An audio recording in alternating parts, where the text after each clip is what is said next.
Hi there. Howdy. Welcome, everybody. If you're listening to this on a replay, welcome. We're glad you've picked it up. We are Dave and Laura Butler of Work Life Consulting, and today we're going to be talking about how important it is to be emotionally smart. And we will be right back.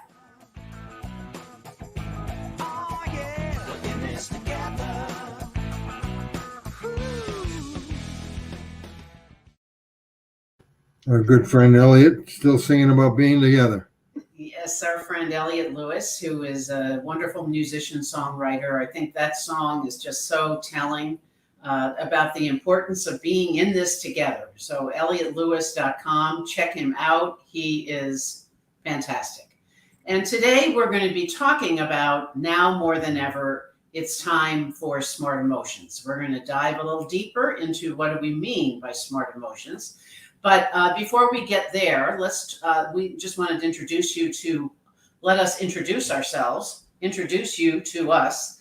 We're Dave and Laura Butler of Work Life Consulting, and we provide customized online coaching programs that help individuals, teams, and leaders achieve greater fulfillment in their lives. So our services are tailored and customized to fit your unique needs, and it may be individual coaching, virtual workshops, and keynote content.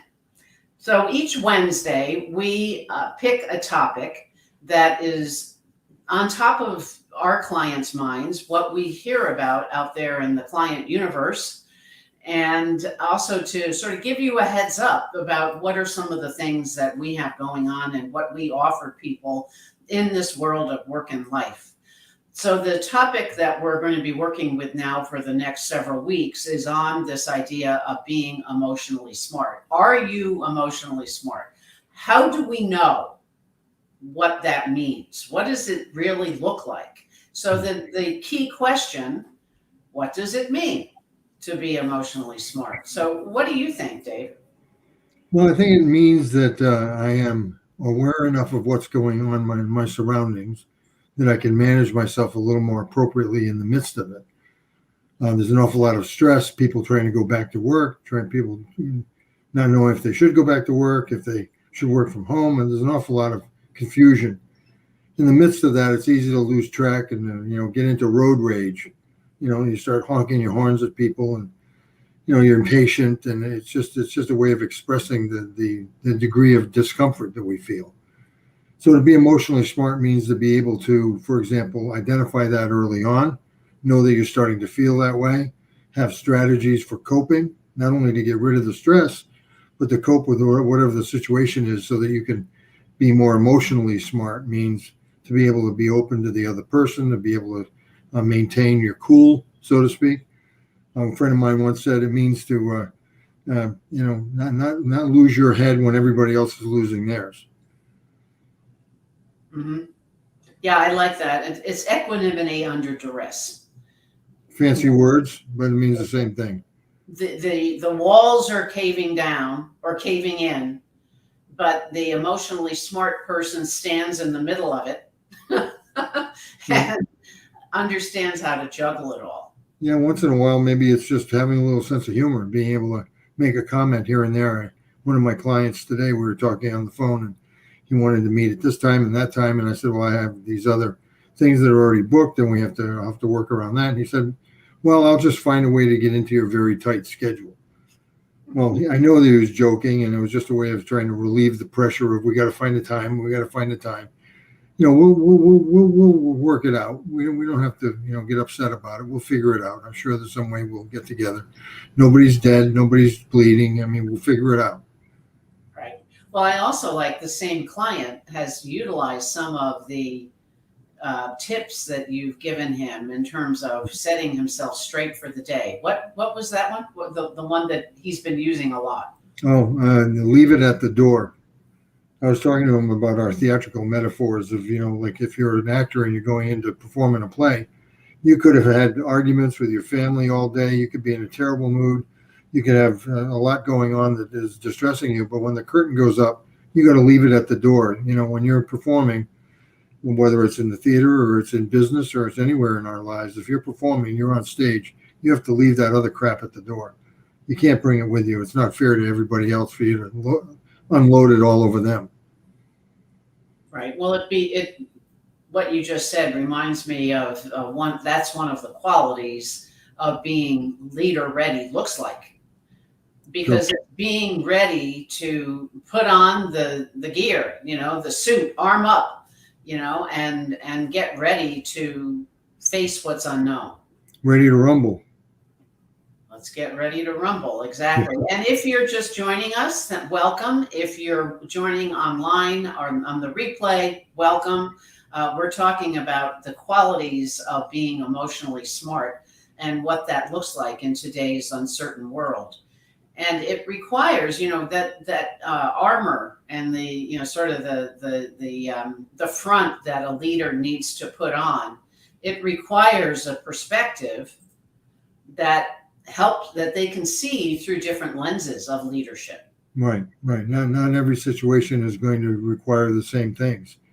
So you may be comfortable with one thing, maybe you're uncomfortable with something else, but it's okay to be uncomfortable. It's like we like to say, maybe make it comfortable to be uncomfortable. Right. And that's going to be more important than ever moving into this uncertain future, because, we think, there's sort of cockiness out there now. We're all, I feel it myself, you go out and you see mass around and it's like, oh yeah, that, but it's, we'll just we'll forget about it. But no, that's not the way to handle it. It takes preparedness. It takes different leadership lenses, and to be able, now the added piece of that in terms of leadership and being emotionally smart is that people now more than ever are going to be in various places. Yeah, and when you're a leader and you show up upset or freaked out or troubled or whatever it is, it's just as contagious as COVID-19. Mm-hmm. Everybody else around you, the whole room, all the people that are with you, all pick up on where you're at. So there's a certain energy that you need to be able to manage, and you need to know what smart emotions are. Not just to be emotionally smart, but also to use smart emotions. For example, a smart emotion would be being able to see the situation for what it is, but being able to step back and maybe point out something positive about what's going on rather than letting the negative take over. That's a smart emotion. Mm-hmm. Another smart emotion would be able to stay interested in what somebody else is saying and stay focused on what they're saying and to really, really listen to them rather than feeling like you've got to make your point right then. Well, I think this banner here that we're combining what leaders need to do is create environments that, first of all, have the baseline of psychological safety. Right. And there are lots of attributes and lots of pieces that go into making things psychologically safe. Mm-hmm. Amy Edmondson has a terrific TED Talk on this topic, and who is the one who came up with this concept. Mm-hmm. And we integrate it in all of our coaching work that we do with leaders and teams, but also partnered with innovation. We get the baseline of safety, but we have to allow that space to flourish in innovation and creativity. Yeah. To try new things. It's okay to fail. It's okay to learn. It's all right to be uncomfortable. All of those things. And then there's another person too, Amy Cuddy, has a wonderful book called Presence, which also has like a theatrical kind of a feel to it, where her research is, before you go into a meeting, if you give yourself 5 seconds or 10 seconds to not only get your head straight, but to maybe stand or have a posture of being confident, feeling good about yourself. It's almost like fake it till you make it. I thought that was really interesting. That's another smart emotion, being able to stop and say, wait a minute, I don't have to dive into this right now. Let me see where I want to be at and be able to set myself up for that and bring it with me into the room. Well, and when we talk about the room, there are different ways. We've often heard people will say, boy, they just own the space. Yeah. They own the room. I think that's a description of emotional safety, being emotionally smart. Psychological safety, being emotionally smart, to know enough to be able to read the room, to know how to respond to the given moment. Yeah. And here's what it entails is being emotionally smart to respond to what the moment demands. Right. So Right. I couldn't have planned that better. It just went. That was absolutely perfect. I thought you did plan it. I think that's good for today. You know, we give people Sure. a chance when you have a chance to listen to this to kind of digest some of the concepts. What we really want to see you do is to start to respond, comment, ask questions, and share. You know, have discussions in your with your teams and in your organizations.